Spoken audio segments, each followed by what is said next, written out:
জিয়াউর রহমান ফাউন্ডেশনের প্রেসিডেন্ট, এদেশের 18 কোটি মানুষ, শুধু বগুড়া নয়, শুধু বাগবাড়ি নয়, এদেশের 18 কোটি মানুষের নয়নের মণি, যার অপেক্ষায় গোটা বাংলাদেশ। জিয়াউর রহমান ফাউন্ডেশনের প্রেসিডেন্ট জনাব তারেক রহমান। ধন্যবাদ। বিসমিল্লাহির রহমানির রহিম। আজকে জিয়াউর রহমান ফাউন্ডেশন কর্তৃক আয়োজিত আজকের এই অনুষ্ঠানের, এই মেডিকেল ক্যাম্প অনুষ্ঠানের সম্মানিত সভাপতি ডক্টর ডোনার, মঞ্চে উপস্থিত এই এলাকা থেকে নির্বাচিত এক্স সংসদ সদস্য জনাব হেলালুজ্জামান লালু, ডক্টর পাভেল সহ, মিল্টন সহ উপস্থিত, রুমন সহ মঞ্চে উপস্থিত সম্মানিত অতিথিবৃন্দ, আমার সামনে উপস্থিত ঢাকা থেকে আগত চিকিৎসক বৃন্দ,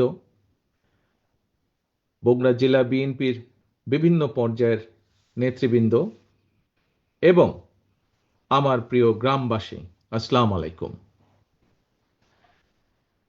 অনেকদিন পরে নিজের বাড়িতে উপস্থিত হতে পেরে খুবই ভালো লাগছে আমার। আজকে মনে হচ্ছে অনেকদিন পরে নিজের পরিচিত মানুষগুলার মাঝে এসে দাঁড়াতে পেরেছে।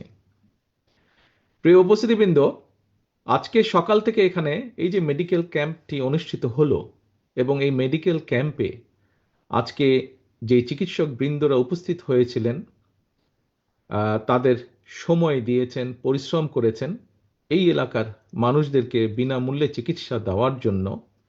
তার জন্য আমি তার চিকিৎসক বৃন্দকে কষ্ট করে এখানে আসার জন্য, সময় ব্যয় করার জন্য, কষ্ট করার জন্য আন্তরিকভাবে এলাকাবাসীর পক্ষ থেকে আন্তরিকভাবে আমি ধন্যবাদ জানাচ্ছি। এই যে আজকে যে কাজটি এখানে অনুষ্ঠিত হয়েছে, অর্থাৎ মানুষকে, কতগুলো মানুষকে যাদের পক্ষে হয়তো সম্ভব হয় না এরকম চিকিৎসা পাওয়া, অর্থাৎ মানুষকে সহযোগিতা করা বা সাহায্য করা বা তার বিপদে পাশে দাঁড়ানো, এই যে কাজটি, এইটি কেন করা হলো? দেখুন, এখানে আমরা যারা আজকে, আমি বলুন, আমার নেতাকর্মী যারা আছে, মঞ্চে যারা আছে, মঞ্চের বাইরে অনেক মানুষ উপস্থিত আছেন, যারা আমরা সরাসরি বাংলাদেশ জাতীয়তাবাদী দল বিএনপির রাজনীতির সাথে জড়িত।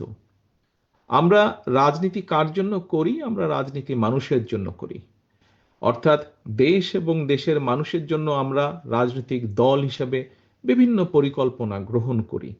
দলের পক্ষ থেকে শিক্ষার বিষয়ে পরিকল্পনা গ্রহণ করি, নারীদের বিষয়ে পরিকল্পনা গ্রহণ করি, যারা বয়স্ক মানুষ তাদের ব্যাপারে পরিকল্পনা গ্রহণ করি, চিকিৎসার ব্যাপারে পরিকল্পনা গ্রহণ করি, ছাত্রছাত্রীদের ব্যাপারে পরিকল্পনা গ্রহণ করি, রাস্তাঘাট উন্নয়নের ব্যাপারে পরিকল্পনা গ্রহণ করি, কৃষকের ব্যাপারে বা কৃষির ব্যাপারে পরিকল্পনা, এরকম বিভিন্ন পরিকল্পনা গ্রহণ করি।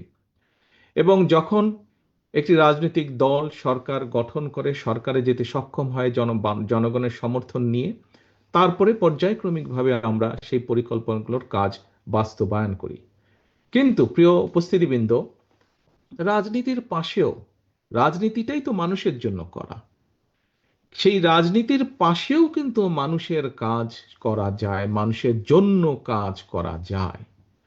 কারণ রাজনীতিও করি আমরা মানুষের জন্য, অর্থাৎ মানুষ কিন্তু মানুষের জন্য। আল্লাহ তাআলা আমাদেরকে সৃষ্টি করেছেন সৃষ্টির সেরা জীব হিসাবে, এবং সেই হিসাবে আমাদের দায়িত্ব হচ্ছে, যেমন একজন মানুষ যার পক্ষে সম্ভব, সে যেরকম আরেকজন মানুষ যার পক্ষে সম্ভব নয় তাকে সাহায্য করা, সহযোগিতা করা, একইভাবে মানুষের দায়িত্ব হচ্ছে পৃথিবীর তাবৎ আল্লাহর সৃষ্টি সকল কিছুর প্রতি যত্ন নেওয়া। এবং এই সকল বিবেচনা বোধ থেকেই আজকে থেকে প্রায় 27 বছর আগে জিয়াউর রহমান ফাউন্ডেশনের ভিত্তি প্রতিষ্ঠিত হয়।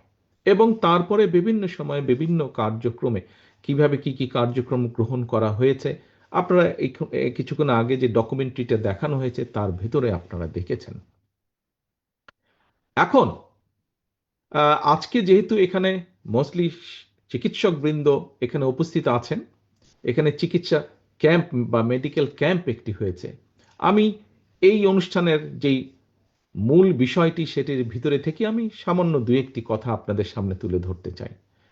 প্রিয় চিকিৎসকবৃন্দ, সম্মানিত চিকিৎসকবৃন্দ, মঞ্চে উপস্থিত সম্মানিত অতিথিবৃন্দ এবং আমার সামনে উপস্থিত চিকিৎসকবৃন্দ সহ সম্মানিত অতিথিবৃন্দ সহ প্রিয় গ্রামবাসী, যেহেতু এটি আজকে মেডিকেল ক্যাম্প, এই জন্য মেডিকেল সংক্রান্ত বিষয় সংক্ষেপে আগামী দিন আল্লাহর রহমতে বাংলাদেশের মানুষের সমর্থনে বাংলাদেশ জাতীয়তাবাদী দল সরকার গঠনে সক্ষম হলে পরে, ইনশাল্লাহ সরকার গঠন করলে পরে, আমরা দেশের মানুষের চিকিৎসার জন্য কি কি করতে পারি সংক্ষেপে দু একটি আমি তার বিবরণ আপনাদের সামনে তুলে ধরতে চাই যে আমরা পরিকল্পনা গ্রহণ করেছি।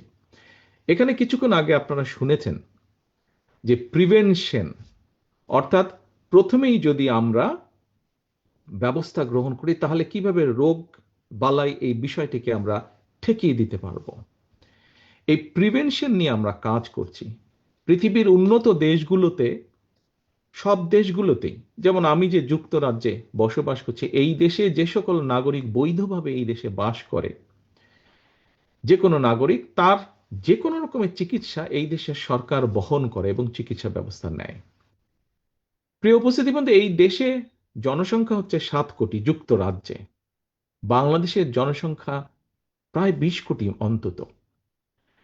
এই দেশের সরকারগুলো, যদিও এই দেশটা ভূখণ্ড হিসাবে বড় কিন্তু জনসংখ্যায় ছোট, কিন্তু বাংলাদেশ ভূখণ্ড হিসাবে এই দেশের তুলনায়, যুক্তরাজ্যের তুলনায় ছোট হলো, জনসংখ্যার ভিত্তিতে অনেক বড়, বাংলাদেশ 3 গুণ বড়।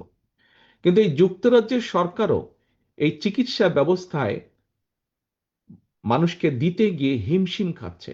তারা একটা ধনী দেশ কিন্তু তারপরেও তারা হিমশিম খাচ্ছে।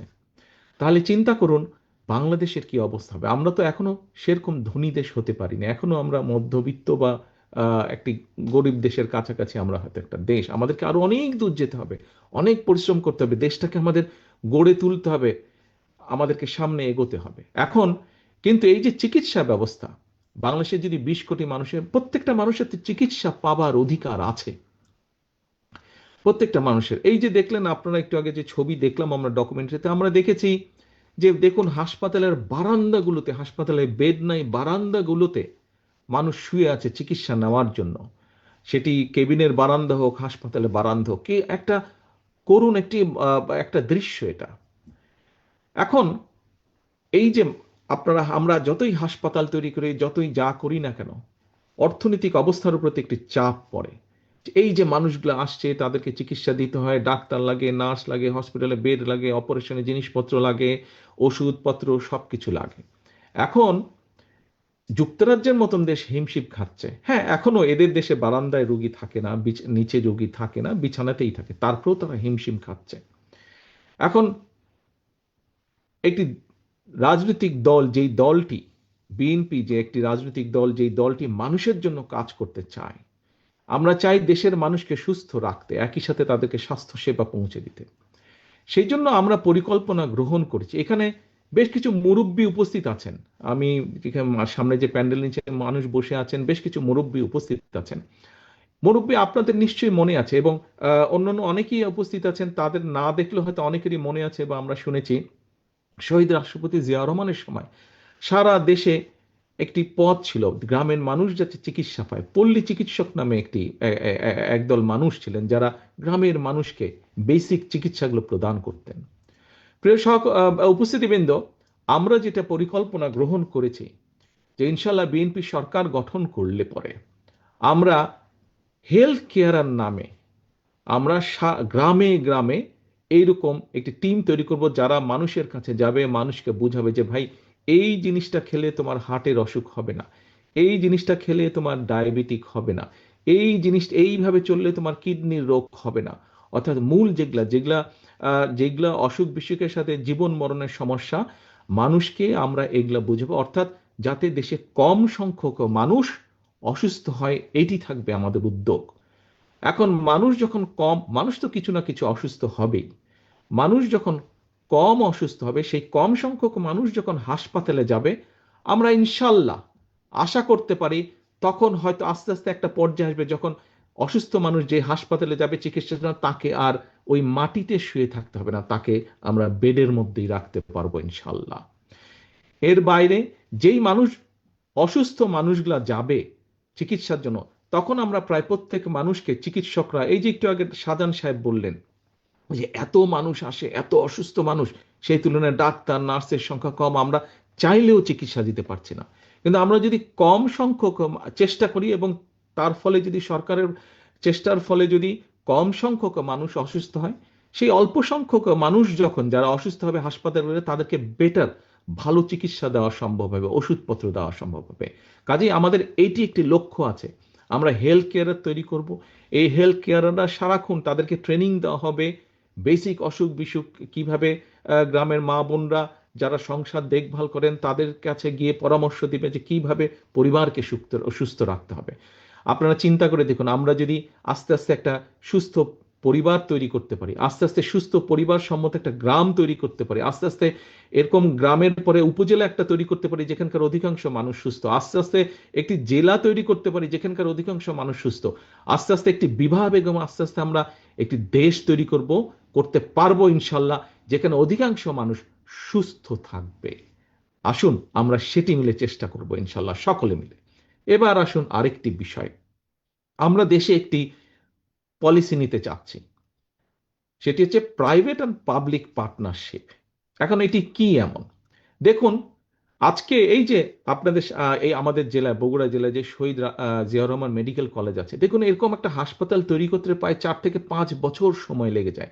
তারপরে তো আরো বিভিন্ন জিনিস আছে, ডাক্তার জোগাড় করো, নার্স জোগাড় করো, মেশিনপত্র আনো। কিন্তু আমরা দেখেছি প্রাইভেট সেক্টর এই মুহূর্তে বাংলাদেশের বিভিন্ন হিসাব নিকাশ যা বলে যে সরকারি ব্যবস্থাপনায় যেই সবকিছু অবকাঠামো গড়ে উঠেছে, ইনফ্রাস্ট্রাকচারে অবকাঠামো গড়ে উঠেছে স্বাস্থ্য খাতে, ঠিক মোটামুটি সমান পরিমাণ অবকাঠামো গড়ে উঠেছে প্রাইভেট সেক্টরে। এখন ধরেন আমি একটা উদাহরণ দিই, ঢাকার পিজি হাসপাতালের নাম আপনারা শুনেছেন। সেই পিজি হাসপাতালে ধরেন একজন মানুষ গেল ক্যান্সারের চিকিৎসার জন্য। এখন এই যে ক্যান্সারের চিকিৎসা, সেখানে যে ক্যান্সারের মেশিন আছে, সেই মেশিন হয়তো 100 জন মানুষকে মাসে চিকিৎসা দিতে পারে, কিন্তু সেখানে 200 জন মানুষ লাইন দিয়ে আছে। এখন এই যে 200 জন মানুষ লাইন দিয়ে আছে, বাকি যে 100-র বাইরে যে আরো 100 জন আছে, এই 100 জন তো মানুষ, তাদেরও তো চিকিৎসা পেতে হবে। আমরা একটি পলিসি গ্রহণ করতে চাচ্ছি, একটি প্রাইভেট হসপিটাল যাদের কাছে একটি মেশিন আছে, সেই মেশিনও 100 জনকে দিতে পারে, কিন্তু যেহেতু প্রাইভেট হসপিটাল সেখানে খরচ বেশি, সেখানে হয়তো মাত্র 40-50 জন মানুষ যায়, বাকি 50 জন তাদের খালি থাকে, তারা সেই মেশিনে সার্ভিস দিতে পারে না, 50 জনের সিট খালি থাকে। আমরা যেটা করতে চাইছি সেটা হচ্ছে, আমরা সেই হসপিটালের সাথে কথা বলবো, হিসাব নিকাশ করব তার কি খরচ হয়। আমরা ওই যে এখানে যে পিজি হাসপাতালে 100 জন বাড়তি আছে লাইনের মধ্যে, সেই 100 জনের থেকে 50 জন নিয়ে আমরা এই প্রাইভেট হসপিটালটাকে দিয়ে দিব, বলবো যে তুমি এর চিকিৎসা দাও, খরচ আমরা তোমাদেরকে দিব। তার ফলে কি হচ্ছে, এইভাবে করে আমরা ভাগ করে দিব, এই যে বাড়তি যারা রোগী থাকবে, এইভাবে করে যেই সকল হসপিটাল আছে, ধরেন ক্যান্সারের বিষয় আমরা ভাগ করে দিব, আমরা হার্টের রোগীর বিষয়ে ভাগ করে দিব, আমরা ডায়াবেটিক ডায়ালিসিস পেশেন্টকে ভাগ করে দিব, কিডনির পেশেন্ট, যেগুলো সিরিয়াস সিরিয়াস অসুখ বিসুখ আছে, এগুলাকে আমরা বিভিন্ন প্রাইভেট হসপিটাল যাদের সেই ক্যাপাসিটি আছে, যারা সেই চিকিৎসা দিতে পারে, যারা ভালো হসপিটাল, এইভাবে করে আমরা ভাগ করে দিব। তার ফলে কি হবে দেখেন, শহীদ জিয়াউর রহমান মেডিকেল কলেজ করতে প্রায় 5 বছর, 4.5-5 বছর সময় লেগেছিল, 4 বছর সময় লেগেছিল। আর আমরা যদি মোটামুটি হিসাব নিকাশ করে এই পলিসিটি গ্রহণ করতে পারি, আমরা 3 থেকে 6 মাসের মধ্যে দেশের মানুষকে আমরা মোটামুটি ভাবে চিকিৎসা দেওয়া শুরু করতে পারবো। কাজেই কাজেই প্রিয় উপস্থিতিবৃন্দ, আমাদের লক্ষ্য হচ্ছে, আমরা আগামী দিনের পরিকল্পনা গ্রহণ করছি যে সরকার ইনশাল্লাহ মানুষের সমর্থনে, আল্লাহর রহমতে সরকার গঠন করতে পারলে আমরা দেশের নারীদের, আমরা যেরকম বলেছি এর মধ্যে আমরা ফ্যামিলি কার্ড দিব, কারণ আমরা চাই দেশের মা বোনদেরকে, এবং এই ফ্যামিলি কার্ডের মালিক হবে, একটি কার্ড দিব আমরা সকল দেশ সরকারের পক্ষ থেকে, প্রত্যেক পরিবারের মা যে থাকবে তার হাতে আমরা দেব, যাতে ধীরে ধীরে সেই মা স্বাবলম্বী হয়ে উঠতে পারে। আমরা যেরকম কৃষকদের ক্ষেত্রে বলেছি আমরা ফার্মার্স কার্ড দেব, ঠিক এই একইভাবে আপনাদের সামনে আমি যে চিকিৎসার যে বিষয়টি সেটি সংক্ষেপে আমি দুইটি পরিকল্পনার কথা আপনাদের সামনে তুলে ধরলাম। এইভাবে ঠিক আমাদের শিক্ষার ক্ষেত্রে পরিকল্পনা আছে, কিভাবে আমরা আমাদের আগামী দিনের যে ভবিষ্যৎ ছেলেমেয়েরা তাদেরকে আমরা গড়ে তুলবো, তাদেরকে আমরা বিভিন্ন রকম ছোটবেলা থেকে তাদেরকে আমরা কয়েকটি ভাষা শেখাবো, তাদেরকে আমরা খেলাধুলায় এক্সপার্ট করব, তাদেরকে আমরা বিভিন্ন সংস্কৃতিতে এক্সপার্ট করব, যাতে শুধু পড়ালেখা না, পড়ালেখার পাশাপাশিও তাদের বিভিন্ন রকম কোয়ালিটি থাকে, যাতে তারা জীবনে সাথে সাথে তারা বাকরির জন্য ঘুরতে না হয়, যাতে যে কোনো জায়গায় তারা যখন পড়ালেখা শেষ করবে সাথে সাথে তারা যাতে চাকরি বাকরি খুঁজে পায় অথবা নিজের পায়ে স্বাবলম্বী হয়ে দাঁড়াতে পারে। প্রিয় সহকর্মী বৃন্দ, প্রিয় উপস্থিতি বৃন্দ, প্রিয় চিকিৎসক বৃন্দ যারা আমার সামনে আজকে বসে আছেন, জিয়া রহমান ফাউন্ডেশনের মাধ্যমে আমরা চেষ্টা করেছি বিগত 27 বছর ধরে সাধারণ মানুষের পাশে দাঁড়াতে। কতটুকু আমরা পেরেছি পারিনি সেটা হচ্ছে ভিন্ন বিষয়, কিন্তু আমরা আমাদের চেষ্টা করেছি এবং আমাদের এই চেষ্টা আমরা অব্যাহত রেখেছি। একটু আগে আমি বলেছি এখানে আমরা উপস্থিত অধিকাংশ মানুষ হয়তো আমরা বিএনপির রাজনীতির পাশে জড়িত। প্রিয় সহকর্মীবৃন্দ, আজকে এখানে যারা উপস্থিত আছেন শুধু আপনাদের কাছেই আমি আহ্বান রাখছি না, আজকের এই অনুষ্ঠানের মাধ্যমে সমগ্র বাংলাদেশে শহীদ রাষ্ট্রপতি জিয়াউর রহমান, দেশনেত্রী খালেদা জিয়ার যত সৈনিক, বিএনপির যত নেতা কর্মী আছে, আসুন আমরা রাজনীতিটিকে আজ এমনভাবে গড়ে তুলি যাতে আমাদের রাজনীতির মাধ্যমে আমরা আমাদের এলাকার প্রত্যেকটি যেই এলাকায় আছে প্রত্যেকটি সাধারণ মানুষের কাছে সাহায্যের হাত বাড়িয়ে দিতে পারি, সাধারণ মানুষের পাশে, যাতে করে আমরা তাদের বিপদে আপদে তাদের পাশে এসে দাঁড়াতে পারি। অর্থাৎ আমরা সাধারণ মানুষের পাশে তাদের আস্থার প্রতীক, তাদের বিশ্বাসের প্রতীক হিসেবে যাতে আমরা দাঁড়াতে পারি, সেইভাবে আসুন আমরা নিজেদেরকে গড়ে তুলি। বিএনপির প্রত্যেকটা কর্মী, বিএনপির প্রত্যেকটা নেতাকে আজকে আমরা আমাদের মধ্যে রূপান্তর ঘটাই এবং আমরা আমাদের প্রত্যেককে আজকে জনগণের সেবক হিসাবে আমরা গড়ে তুলতে বদ্ধপরিকর হই। আমরা নিজেদেরকে জনগণের সেবক হিসাবে নিজেদেরকে গড়ে তোলার জন্য শপথ গ্রহণ করি। এটিই হোক আমাদের আগামী দিনের রাজনীতির শপথ, এটিই হোক আমাদের আগামী রাজনীতির পরিকল্পনা, এটিই হোক আমাদের আগামী রাজনীতির লক্ষ্য এবং উদ্দেশ্য। পরিশেষে আমি আবারও জিয়া রহমান ফাউন্ডেশনের আজকের এই অনুষ্ঠান আয়োজন যারা করেছেন তাদের প্রত্যেককে আমার পাশে উপস্থিত জিয়া রহমান ফাউন্ডেশনের vice president doctor Zubaidur Rahman আজকে এই পরিকল্পনার মাধ্যমে এই অনুষ্ঠানটি সফল করেছেন এবং যে পরামর্শ দিয়েছেন এবং মাঠে থেকে যে মানুষগুলো কাজ করেছেন, জিয়া রহমান ফাউন্ডেশনের যে সকল সদস্যবৃন্দ কাজ করেছেন, আমার এই গ্রামবাসী, আমার দলের নেতা কর্মী, ছাত্রদল, যুবদল, বিএনপি সহ যারা কাজ করছেন, প্রত্যেকটি মানুষকে, আমার বাড়ির আঙিনার যে সকল ভাইয়েরা কাজ করেছেন প্রত্যেকটি মানুষকে আবারও আন্তরিকভাবে আমি ধন্যবাদ জানাতে চাই 7,000 মানুষের কাছে আজকে চিকিৎসা সেবা পৌঁছে দেওয়ার জন্য। পরিশেষে আমি আবারও চিকিৎসকবৃন্দ যারা ঢাকা থেকে কষ্ট করে এসে 7,000 মানুষকে চিকিৎসা দিয়েছেন, তাদের পরামর্শ দিয়েছেন, তাদেরকেও আবার আন্তরিক ধন্যবাদ জানিয়ে শুভকামনা রেখে আসুন আমাদের লক্ষ্য এবং উদ্দেশ্য একটাই, বাংলাদেশ এবং বাংলাদেশের মানুষকে সেবা প্রদান। সেই প্রতিজ্ঞা রেখে, সেই শপথ রেখে, সেই প্রত্যাশা রেখে আমার বক্তব্য শেষ করছি। আল্লাহ হাফেজ। বাংলাদেশ জিন্দাবাদ, বাংলাদেশ জাতীয়তাবাদী দল জিন্দাবাদ।